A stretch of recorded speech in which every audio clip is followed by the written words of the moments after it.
You've seen the typical handsome genius many times in countless mangas before. The all-star pretty boy who can achieve anything, has groupies running after him, and is overall just too perfect. Almost like an unachievable ideal. But what if there was a genius who deliberately puts himself into a bad spot and nerfs himself to the point where he runs into health issues? And all that just to prove a point. Because that's Miyata Ichiro, the genius who trapped himself. Miyata's story started when he watched his father get knocked out by the Filipino fighter Randy Boy, aka Raccoon Boy. Up until that knockout, his dad was actually winning the fight. He got caught with what Miyata called a lucky punch and thus lost the fight with a shattered jaw. The loss was so bad that even his wife left him, so Miyata and his dad ended up being alone together. This didn't sit right with young Miyata though. He knew that his dad's style wasn't washed. He promised himself not to accept that raw power could beat a counter. And that's when Miyata Ichiro the counter puncher was born. Even as a young boy, he could mimic his father's style by only watching him. Although his dad was against it at first, he had to accept that Miyata wouldn't give up his obsession. That's why he decided to take him under his wings and train his son himself. But then Miyata met Makunochi Ippo, the complete opposite of himself. As a fighter and as a person, Ippo is a complete brick house who has wrecking balls for fists, and he's Miyata's first big challenge. Up until this point, Miyata is this flawless genius who looks like he's full of himself. But then he suddenly gets knocked down by the then newcomer Ippo.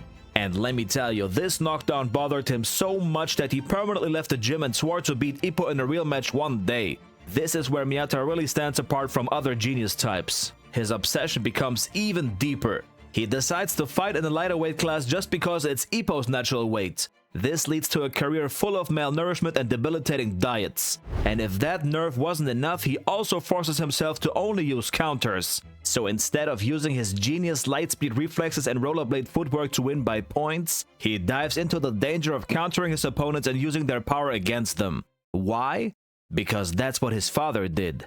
And that's what he wants to prove on the world stage. That his father's style is good enough. The issue here is that very fact makes him predictable.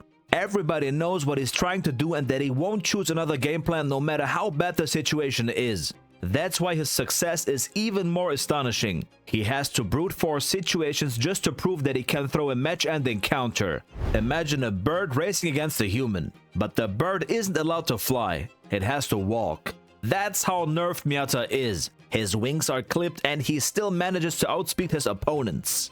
But what happens if he someday loses?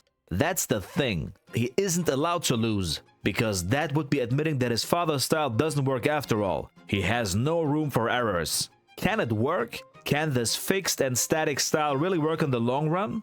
Because the other boxers who don't have this self-imposed restriction are constantly evolving and adapting. And not adapting means stagnation. In boxing, you can't stagnate. You have to move at all times. That's why Miyata is a paradox, a bird trapped in a cage. And even if you were to open the cage, he wouldn't fly out. He would bite your hand and close the door himself. The most apparent sign of his stubbornness was shown when he dropped the fight with Ippo, his literal rival, in order to fight the son of the man who ended his dad's career. And he almost lost that fight too. A fight he could have won easily was suddenly a life and death situation because of his obsession with throwing counters. But why is it a paradox? Because sooner or later Miyata will meet someone who's just too strong. And when he sticks to his dad's style only, he won't be able to show his full potential. Especially when he's starving himself to death every fight. Imagine you're in the jungle with thousands of mosquitoes. You have the world's strongest mosquito spray in your bag. Would you A, use the spray, or B, try to catch every mosquito with chopsticks? Why do I ask? Because Miyata is currently catching mosquitoes like they're salmon sashimi. And that's why I feel like he's more the underdog than the flawless genius. And that's what makes him likable. Seeing someone ace every task without breaking a sweat just feels flat and inhuman. But when Miyata fights for his life and almost breaks apart every time he steps into the ring, we see a relatable human being. People who are struggling but still move forward are always likable. They are vulnerable. And vulnerability makes us drop our guards. Oh, you've dropped your guard? That's exactly what he wanted. Owarida!